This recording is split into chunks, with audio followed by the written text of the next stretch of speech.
Unë do të shkoj larg në kohë, rreth 8-9 vite përpara, kur ka ndodhur një fatkeqësi natyrore këtu ku jemi ne bashk, jo më larg se 500 metra. Një intensitet shumë i lartë të rreshjeve. Përmbytja e autostradës tek afër mbi kalimin të Rinasit. Karburanti tek karburant kastrati. Pika më e ulët në pikpamje të nivelit detit e rajonit Tiranës, ku mlidhen gjithë ujërat, edhe ujërat që vinë nëpërmjet kanaleve anësore të superstradës Casa Italia deri në Qafkashar. Por edhe të gjithë kurora ujëmbledhëse e kodrave të Kasharit. Pra të gjitha aty shkonin, po themi. Dhe çuditërisht në segmentin Qafkashar Casa Italia kishte trafik ndarse pa ndërprerje. Bloqet e betonit? Po, bloqet trafik ndarse, po themi, të bloqet e betonit. Ndërkohë që nuk kishte asnjë tumbin që kalonte ujërat nga pjesa e sipërme e kodrave të Kasharit në pjesën e poshtme për tikur në drejtim e qartë, lumit, po, e qartë. Drejtim Limuthit. E qartë, po. Siç e ka pjerësia e reliefit në kushtet natyrore. Edhe ne u morëm kryesisht me organizimin operacional për shpëtimin e rreth 170 makinave që ishin bllokuar në rrugë. Fillimisht me grupin e emergjencave civile ndihmuam njerëzit të nxjerrim nga makina, pastaj na u desh për të nxjerrë makinat e tjerë, po jo. Biles i kemi dërguar tek City Park për t'u dhënë ndihmë për t'i ndëruar me rroba, se ishin në ujë gjithë bllokuar. Po. Kjo ka ndodhur në vitin 2017 ka qenë kjo. Nëpërmjet autoritetit rrugor shqiptar, por edhe nëpërmjet mjeteve të emergjencave civile kemi ndërhyrë për qarjen e këtyre betonit, se nuk ka qenë bloqe betoni, ka qenë mur. Kam një pyetje përpara se të vazhdosh. Në 2017 nuk bëri konstruksioni asaj rruge. Kjo ndodhi mbrapa rikonstruksionit? Mbrapa, pra, sepse u bë. Mbas ishte bërë investimi që u bë trafik ndarse. Me trafik ndarse pa ndërprerë, mur. Nuk ishte me elemente betoni të shkëputur. Ishte mur njësh. Dhe jemi detyruar atëherë dhe kemi ndërhyrë dhe kemi qarë vendin në 5 segmente, atje ku ishte niveli më i ulët. Duke filluar për të shkarkuar ujin. Po, duke filluar që tek kjo godina e drejtorisë transporteve, drejtim drejtorisë transporteve, deri në Qafkashar, në 5 segmente, me qëllim që të kalonte ujë. Sollëm disa sisteme pompimesh për të kontribuar edhe me hedhje mekanike të ujit, me qëllim që të shpëtonim njerëzit dhe makinat. Dhe çuditërisht mu më vinë dhe më thonë që ke bë gabimet më dha e kënea ne, ajo është një projekt i firmosur nga filani, thash unë po unë filani, kryeministi thash merret me është kryeminist, ai nuk merret me projekte rrugësh. Thash nuk e besoj që t'jetë futur kryeministi deri këtë trafik ndarse e rrugës që të bëhet pa ndërprerje. Thash sepse kjo kërkon kushte teknike. Edhe më thirrën në televizion në atë kohë dhe unë pa të keq, që është e vërteta, thash që Shqipëria ka nevojë për projekte infrastrukturore funksionale të qëndrueshme në raport me fatkeqësitë e natyrës, jo për piktura. Përmena fjalën pikturë. Dhe këtu mora goditje. Tu ishte momenti i shkarkimit? Po, ishte momenti lirimit nga detyra. Jo, lirimit. Pastaj nuk mu përsërit TND-ja, trupi i lartë drejtues, edhe automatikisht unë u detyrova që t'jap dorëheqje. Ku qëndronte problemi? Problemi unë aty mësova që kryeministri i Shqipërisë u implikote deri tek si do jetë trafik ndarsja dhe çfarë trandafilesh do mbjellën. Se ma tha drejtuesi teknik i kompanisë që kishte bërë punimet. Dhe ti ke prishur. Dhe nëse ju kujtohet, fill mas kësaj ngjarje është prishur segmenti përballë karburant kastratit ose pak më këtej ish antenat dhe janë bërë 2 tumbina të mëdhaja që u devijuar rrugalimi për të kaluar ujërat nga lartë dhe nuk ka më probleme. Çka do të pse përmenda këtë? Pra një investim korrekt. Nëse ti kryen investime sipërfaqësore të bukura, por ju funksionale në pikpamje të investimeve nëntoksore për kullimin e ujërave të larta dhe të mesme, të cilat janë detyrimet të projekteve të këtyre objekteve, pra janë pjesë e rrugës këto kanale dhe këto tumbina. Kanalet anësore janë pjesë e rrugës. Kjo është situata. Tani çfarë ndodhi? Kjo është infrastrukturë kritike. Kjo lidhet pikërisht me atë sigurisë kombëtare. Të tregova atë për të dalur tek argumenti. Shiko, të paktën ka 5 vite që specialistët dhe ata avokatët që mundohen të mbrojnë qeverinë edhe kompanitë e ndërtimit përkundrejt parave, përkundrejt pagesave, unë i quaj njerëz të vegjël, të cilët shiten për pak para. Faktikisht, në këtë segment ne kemi patur hekurudh, në të cilën kanë kaluar mbi 20 vagona të lidhura njëra pas tjetrit, që kanë transportuar hekur nikel, që nuk kanë transportuar. Pra sasi të rënda, shumë të rënda. Pikpamjet e ushtrimit të peshës në tokë, nuk ka sot më shumë. Problemi është që sot është prishur struktura e tokës, duke filluar nga prishja e shtratit lumit, e cili është një bazament për të mos lejuar rrëshqitjen e shtresave, dhe në aspektin e kryes punimeve për një aks rrugor me 4 korsi superstrad, nuk është përdorur pilotat që të futen në shtresën shkëmbore që mban të shtyllat e betonit, të thella. Pra, që të lidhi shtresën me shtresën. Nëse ka një shtresë të rrëshqitshme, pra këto i nxjerr studimi gjeologjik. Dhe unë i di këto sepse sa herë kishim probleme të infrastrukturës kritike, shërbimet gjeologjik paraqiste një raport të hollësishëm dhe ja vinte në dispozicion kompanive për t'i përdorur si teknika të punimit për të mbajtur këtë apo të segment. Se çfarë kjo që kupton gjithë kjo urë këtu? Po sepse presioni, shiko çfarë është bërë. Kompania përveç se ka prerë shtratin e lumit, pra i ka prerë atë bazamentin që mban. Dhe mund të rrshkasi po thuat. Dhe fillojnë shtresat. Por ka një problem tjetër. Duke bërë grumbullimin e inerteve në luginën mbi ujër, ka pasi prua aty kam përshtypjen, ë? Po, ato kanë bërë një mur, po ndërkohë e kanë mbushur, mund të ketë shku shtresa 10-15 metra me aluvione, me dhe, me granile, me këto. Dhe ata kanë bllokuar ujin aty? Po, janë mbi gopur me ujë nga rënja me intensitet i rreshjeve për një periudhë që pothuajse çdo ditë ka rashi për të paktën 2 muaj. Ky fenomen ndodh gjithmonë. Tani se kjo është problemi. Të paktën pretendimet që bën qeveria janë për shkak të kushteve atmosferike, ndoshta edhe gjeologjike të gjës. Jo. Pra nuk është dorë e njeriut apo investimet. Jo. Në rast se ti e bën mbushjen me dhe nuk e bën mbushjen me qakull, që të depërtoj ujë, thua? Po që të filtrojnë ujrat edhe të lësh tubacione për ta filtruar ujin, po në rast se ti e mbyll me mur dhe pastaj mbush me dhe, edhe pastaj e ngjesh këtë dhe, dhe pastaj të bie dhe shiu në mënyrë të vazhdueshme për 2 muaj, normalisht që ai të shpërthej.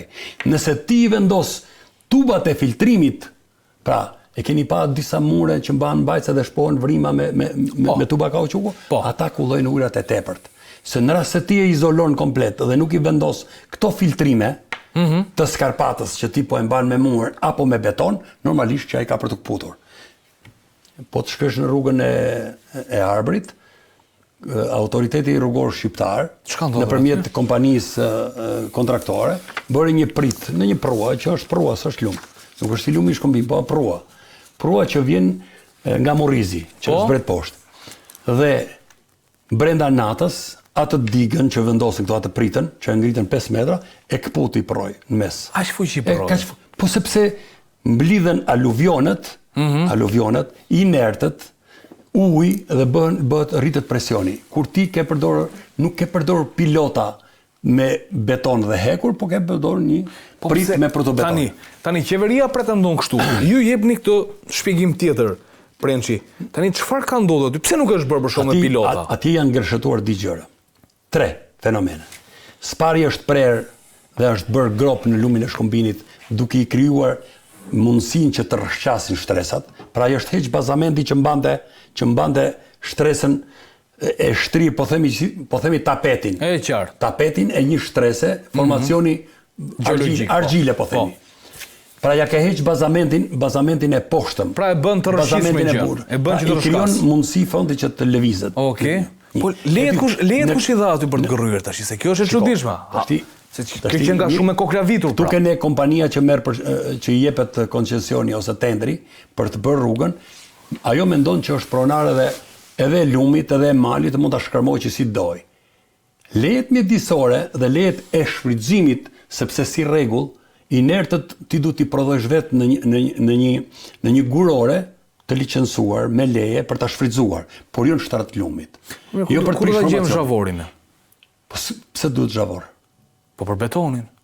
Po jo, e keni gabim. Do bëhet ura me beton në zhavor? Po jo, e keni gabim. Me çfarë do bëj? Betoni nuk lejohet të bëhet me zhavor lumi. Duhet bërë me granil të coptuar dhe rër.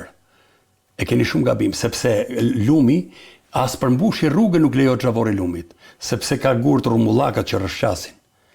Kjo është gabimi pra, që në Shqipëri përdoret ata inerte, të cilat e kanë koston zero, edhe grabisin lumin.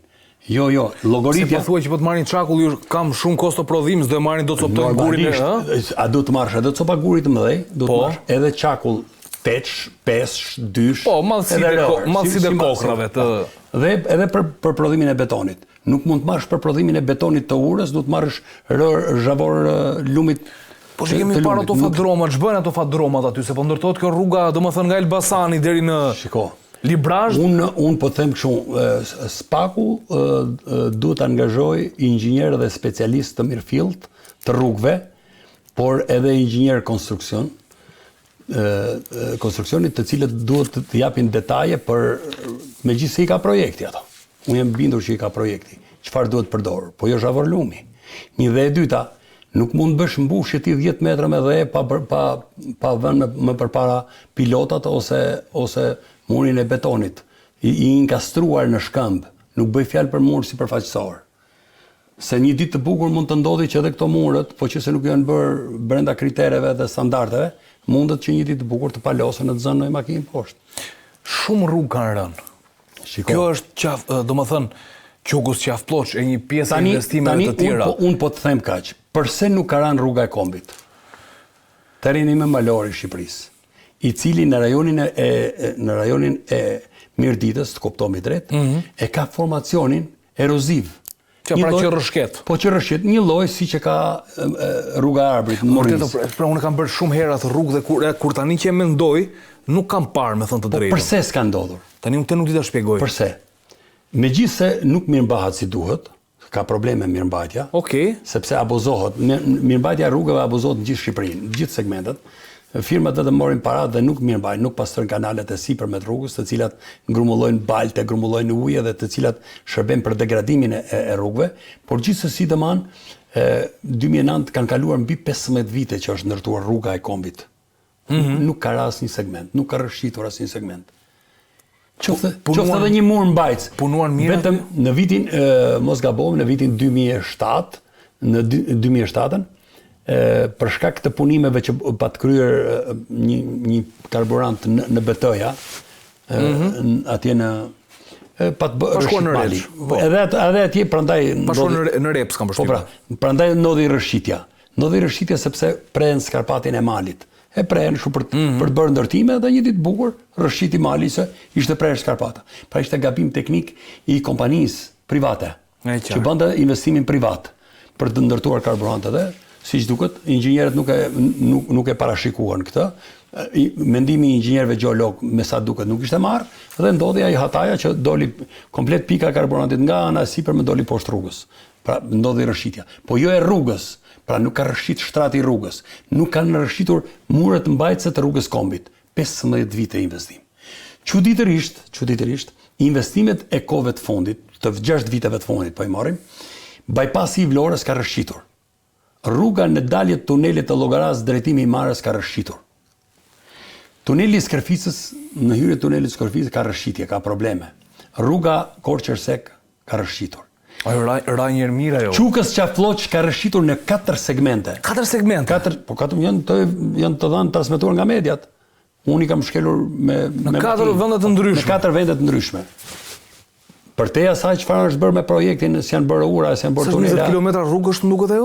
Nuk e di se, për që nuk e di, okay. Ajo me sa di unë është tek rreth 40 kilometra rrugë, 39 kilometra. I bie çdo 10 kilometër ka një rrëshqitje. Dhe i ka kushtuar shtetit shqiptar rreth me dikorsi, me rrugë e kategorisë parë, i ka kushtuar shteti shqiptar 260 milion euro. 260. Pa, llogaritë i ka shkuar gati 10 milion euro për kilometër.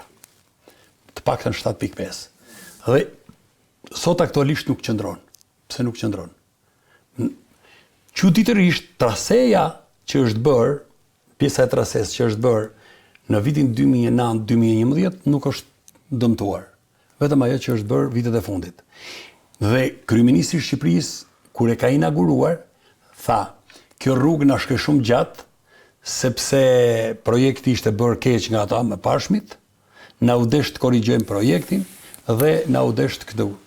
Doli që investimi në pjesën që ka bërë qeveria Rama 3 ishte më skandalozi. Dhe në atë segment ka rrëshqitur të paktën në 4 segmente, brenda asaj gjatësie ku kemi. Ka hetim për këto Prençi? Ka ndonjë hetim? Ka filluar hetimi. Kush e ka marrë përsipër? Prokuroria e Elbasanit apo Me sa di unë, Prokuroria e Elbasanit, një pjesë e ka Prokuroria e Korçës për shkak të territoreve, por nëse do ketë të implikuar zyrtar të lartë shtetit, normalisht që i kalon spakut. I kalon spaku. Patjetër, se ka të bëjë me autoritetin që ka bërë. Mendon se gjenden fajtor këtu? Patjetër që ka fajtor, sepse këtu nuk bëhet fjalë që s'ka fajtor. Jo, ka rënë shumë shi. Realisht domethënë që nga nëntori, edhe deri tani në shkurt, këtë teori shumë shi ka dhe ka prish rrugët mos e përmend. Sa shturp na dëgjoj kush. Jo, po e bëj për kontrapedal bisedës, ëh. Shiko, nuk është Shqipëria vendi që bie më shumë shi. Rrëshqit e rrugësh mund të thotë dikush ka edhe në vende të ndryshme të botës, bien ura, bien kështu. Kështu thon zyrtarët, kjo që them unë, nuk po e them unë, ëh. Problemi që se po të më pyesësh mua, unë e kam përgjigjen. Këtu ne nuk ka rënë rruga, ka rënë sistemi, sepse të gjitha investimet, 30 investimet më të kushtueshme të Shqipërisë në 10 vitet e fundit kanë rënë të gjitha.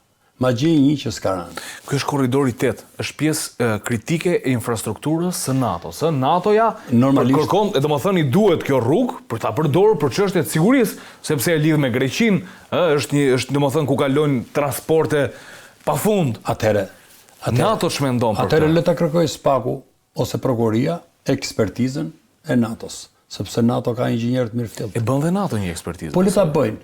Le të thrasi prokuroria, të kërkojë ndihmë që t'i bëhet ekspertizë.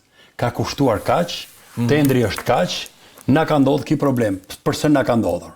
Kanë këllçe që qeveria shqiptare ta kërkojë ekspertizën e inxhinierëve të NATO-s për investimin sa parë paguhen për kilometra dhe pse ka ndodhur kjo?